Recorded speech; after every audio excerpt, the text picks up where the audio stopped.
Hello everyone, this is Tale Smith Narratives, and today we are going to read the story The Umbrella Man. I am going to tell you about a funny thing that happened to my mother and me yesterday evening. I'm 12 years old and I'm a girl. My mother is 34, but I'm nearly as tall as her already. Yesterday afternoon, my mother took me up to London to see the dentist. He found one hole. It was in a back tooth and he filled it without hurting me too much. After that, we went to a cafe. I had a banana split and my mother had a cup of coffee. By the time we got up to leave, it was about 6 o'clock.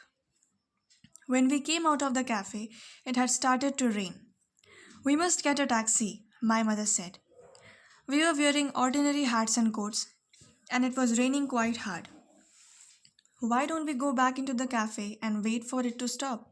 I said. I wanted another of those banana splits. They were gorgeous. It isn't going to stop, my mother said. We must get home. We stood on the pavement in the rain, looking for a taxi. Lots of them came by, but they all had passengers inside them. I wish we had a car with a chauffeur, my mother said. Just then, a man came up to us. He was a small man and he was pretty old, probably 70 or more. He raised his hat politely and said to my mother, "Excuse me, I do hope you'll excuse me." He had a fine white mustache and white bushy eyebrows and a wrinkly pink face. He was sheltering under an umbrella which he held high over his head. "Yes," my mother said, very cool and distant. "I wonder if I could ask a small favor of you," he said. "It is only a very small favor." I saw my mother looking at him suspiciously. She's a suspicious person, my mother. She's especially suspicious of two things: strange men and boiled eggs.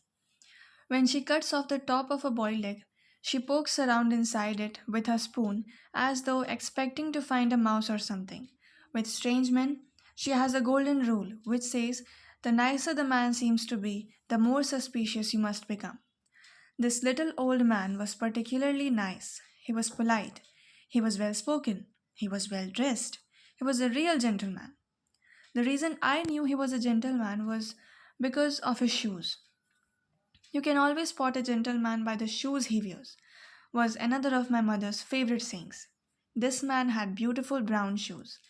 The truth of the matter is, the little man was saying, "I've got myself into a bit of scrap. I need some help. Not much, I assure you. It's almost nothing, in fact. But I do need it. You see, madam, old people like me often become terribly forgetful." My mother's chin was up, and she was staring down at him along the full length of her nose. It was a fearsome thing, this frosty nosed stare of my mother's. Most people go to pieces completely when she gives it to them. I once saw my own headmistress being to stammer and simper like an idiot when my mother gave her a real full frosty noser. But the little man on the pavement with the umbrella over his head didn't bat an eyelid. He gave a gentle smile and said, "I beg you to believe, madam, that I am not in the habit of stopping ladies in the street and telling them my troubles." "I should hope not," my mother said. I felt quite embarrassed by my mother's sharpness. I wanted to say to her, "Oh, mummy, for heaven's sake, he's a very old man and sweet and polite, and he's in some sort of trouble, so don't be so beastly to him." But I didn't say anything. The little man shifted his umbrella from one hand to the other. "I've never forgotten it before," he said. "You have never forgotten what?" my mother asked sternly. "My wallet," he said. "I must have left it in my other jacket. Isn't that the silliest thing to do?" "Are you asking me to give you money?" my mother said. "Oh, good gracious me, not!" he cried. "Heavenly forbid I should ever do that." "Then what are you asking for?" my mother said. "Do hurry up. We are getting soaked to skin here." "I know you are," he said. "And that is why I'm offering you this umbrella of mine to protect you and to keep forever. If, if only. If only what?" my mother said. "If only you would give me in return £1 for my taxi fare just to get me home." My mother was still suspicious. "If you had no money in the first place," she said, "then how did you get here?" I walked, he answered.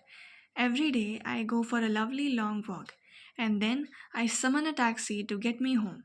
I do it every day of the year. Why don't you walk home now? My mother asked. Oh, I wish I could, he said. I do wish I could. But I don't think I could manage it on these silly old legs of mine. I've gone too far already. My mother stood there chewing her lower lip. She was beginning to melt a bit. I could see that. And the idea of getting an umbrella to shelter her must have tempted her a good deal. It's a lovely umbrella, the little man said. So I've noticed. My mother said. It's silk, he said. I can see that.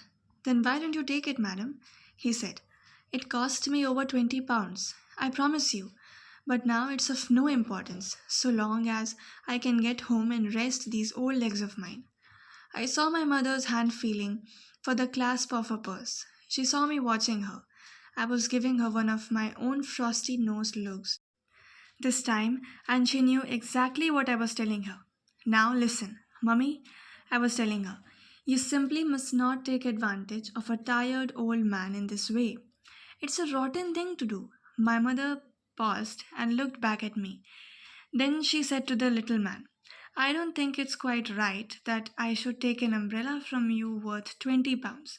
I think I would better just give you the taxi fare and be done with it. No, no, no, he cried. It's out of the question. I would not dream of it. Not in a million years. I would never accept money from you like that. Take the umbrella, dear lady, and keep the rain off your shoulders.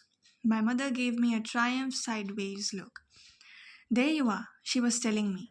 You're wrong. He wants me to have it. She fished into her purse and took out a pound note. She held it out to the little man. He took it and handed her the umbrella. He pocketed the pound, raised his hat, gave a quick bow from the waist, and said, Thank you, madam, thank you. Then he was gone. Come under here and keep drying, darling, my mother said. Aren't we lucky? I have never had a silk umbrella before. I couldn't afford it. Thanks for watching and stay tuned for part 2.